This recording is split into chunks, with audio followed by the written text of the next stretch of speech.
Welcome to our ஆன்மீக களஞ்சியம் channel. இன்றைக்கி நம்ம ஆன்மீக கதைகளில் ஆயுர்வேத மருத்துவம் நன்றாக தலைத்தோங்கி பலரையும் அடைய வேண்டும் என்பதற்காக எடுக்கப்பட்ட ஸ்ரீ விஷ்ணுவின் தன்வந்திரி அவதாரம் பற்றி விளக்கக்கூடிய கதையை தெரிந்து கொள்ளலாம். தன்வந்திரி நல்ல உடல் நலத்திற்காக வழிபடப்படும் கடவுள் வடிவங்களுள் ஒன்றாகும். விஷ்ணுவின் அவதாரமாக கருதப்படும் இந்த வடிவம் தசாவதாரத்திற்குள் சேர்வதில்லை. இவர் தேவர்களின் மருத்துவர் என்றும் ஆயுர்வேத மருத்துவத்தின் கடவுள் என்றும் குறிப்பிடப்படுகிறார்.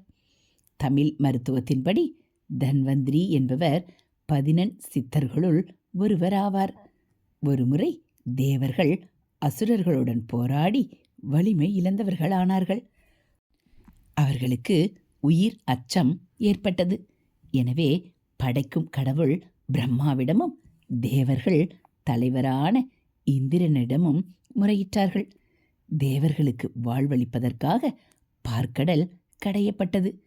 அப்போது கடலிலிருந்து தன்வந்திரி அவதாரம் செய்தார். இவரின் திருக்கரத்தில் உள்ள கலசத்திலிருந்து வழங்கிய அமிர்தத்தை தேவர்கள் உண்டதால் நிறைவாழ் நாளை பெற்றார்கள். தனு என்ற வார்த்தைக்கு அம்பு, உடலை தைத்தல் என்கிற பொருளுண்டு. எனவே தன்வந்திரி என்கிற வார்த்தைக்கு அறுவை சிகிச்சை முறையில் சிறந்தவர் என்றும் கொள்ளலாம். பிரம்மன் 4 வேதங்களையும் படைத்து அதன் சாரமாகிய ஆயுர்வேதத்தையும் படைத்தான். இந்த ஆயுர்வேதம் நன்றாக தலைத்தோங்கி பலரையும் அடைய வேண்டும் என்பதற்காக முதலில் சூரிய கடவுளுக்கு உபதேசித்தார் பிரம்மன். சூரியனும் இதை நன்றாக கற்று உணர்ந்து அதை எங்கும் பரவச் செய்யும் பணியை மேற்கொண்டார். சூரிய கடவுளிடம் இருந்து ஆயுர்வேதத்தை கற்று தேர்ந்த 16 மாணவர்களில் மிகவும் முக்கியமானவர் தன்வந்திரி என்று பிரம்ம வைவர்த்த புராணம் சொல்கிறது. தன்வந்திரி என்று சொல்லப்படுபவர் வானத்தில் வசித்து வருபவர். அதாவது சூரியனே தன்வந்திரி என்றும் புராணங்களில் ஒரு குறிப்பு இருக்கிறது.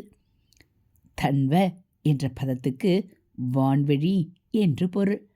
தன்வன் என்றால் வான்வெளியில் உலவுபவன் என்று பொருள் கொள்ளலாம்.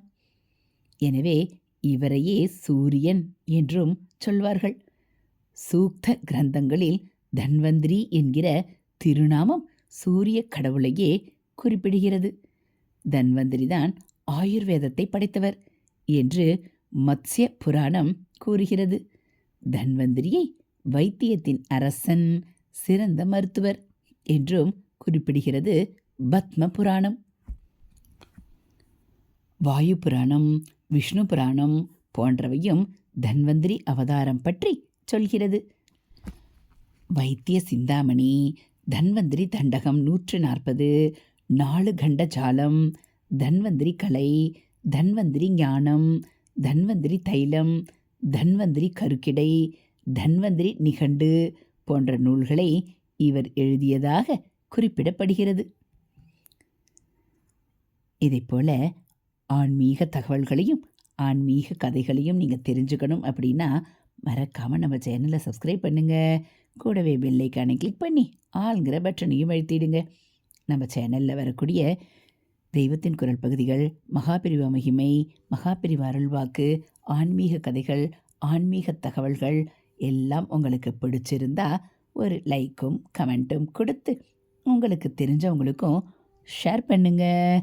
தேங்க்யூ.